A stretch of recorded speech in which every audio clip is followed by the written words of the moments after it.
PoK में army की तैनाती पर घर में घिरे इमरान खान। इमरान पर पीओके चुनाव में धांधली के आरोप लग रहे हैं। पाकिस्तान के विपक्षी दलों का इमरान पर बड़ा आरोप। पीओके में चुनाव की पाकिस्तान में ही अब पोल खुलती हुई नजर आ रही है, क्योंकि ऑपोजिशन पार्टीज ने इमरान खान के पूरे एजेंडे की पोल खोल कर रख दी।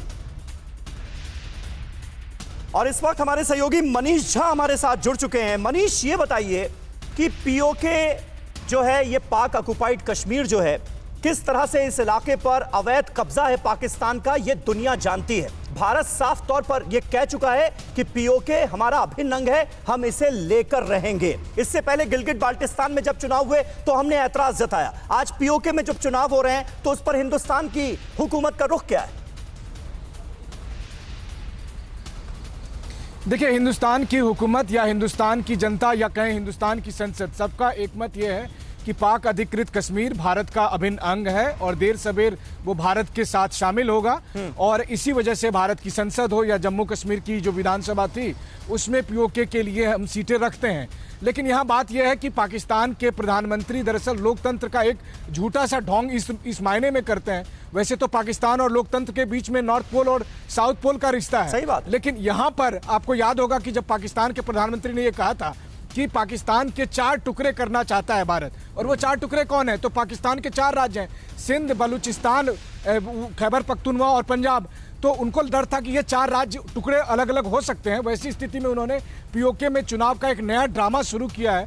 ये यहाँ के लोगों का मानना है और दुनिया के तमाम जानकारों का ये मानना है कि चूंकि इमरान खान जो कश्मीर प्रोपेगेंडा उठाते थे और उस पर दुनिया नहीं ध्यान देती थी, तो इसी वजह से इस बार इसको एक हाई प्रोफाइल चुनाव के तौर पर दिखाने की कोशिश की जा रही है, ताकि विश्व पटल पर कश्मीर के मुद्दे को लाया जा सके। खास करके तब जब 2019 में धारा 370 हटाने के बाद जब भारतीय कश्मीर को लेकर पूरी दुनिया का समर्थन रहा, तो उसकी बौखलाहट जो आज आप चुनाव के तौर पर पीओके में देख रहे हैं। बिल्कुल। अजीम भट्ट साहब हमारे साथ यहाँ पर मौजूद हैं पाकिस्तान से ही। अजीम भट्ट साहब, ये बताइए कि धोखे और फरेब की बिना पर जिस तरह से ये अवैध कब्जा किया गया इन इलाकों पर, उसमें चुनाव कराए जाने का क्या मतलब है? यहाँ के लोगों की राय तो हर किसी को पता है कि वो हिंदुस्तान के साथ रहना चाहते हैं, हिंदुस्तान का हिस्सा हैं और हिंदुस्तान के साथ ही रहना चाहते हैं।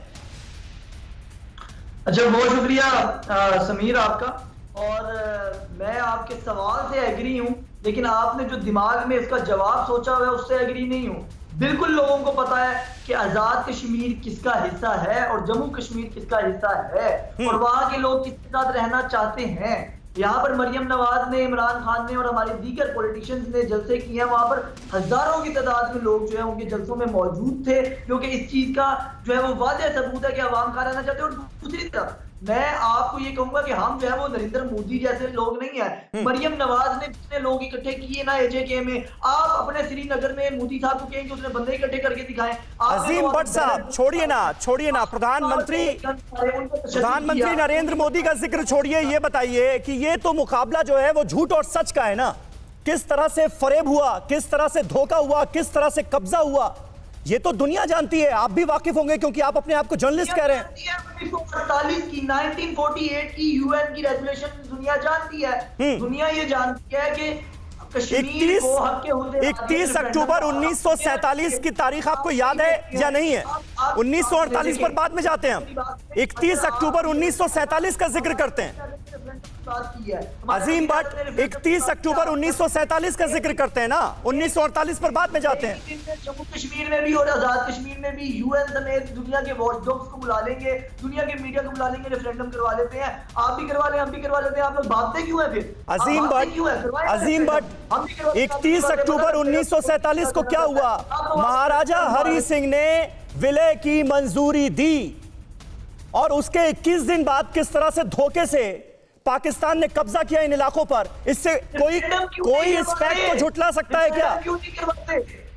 आप 1948 का जिक्र कर रहे हैं, मैं आपको 31 अक्टूबर 1947 का जिक्र याद दिला रहा हूं। मैं 1948 की यूएन की रेजोल्यूशन बता रहा हूं आपको।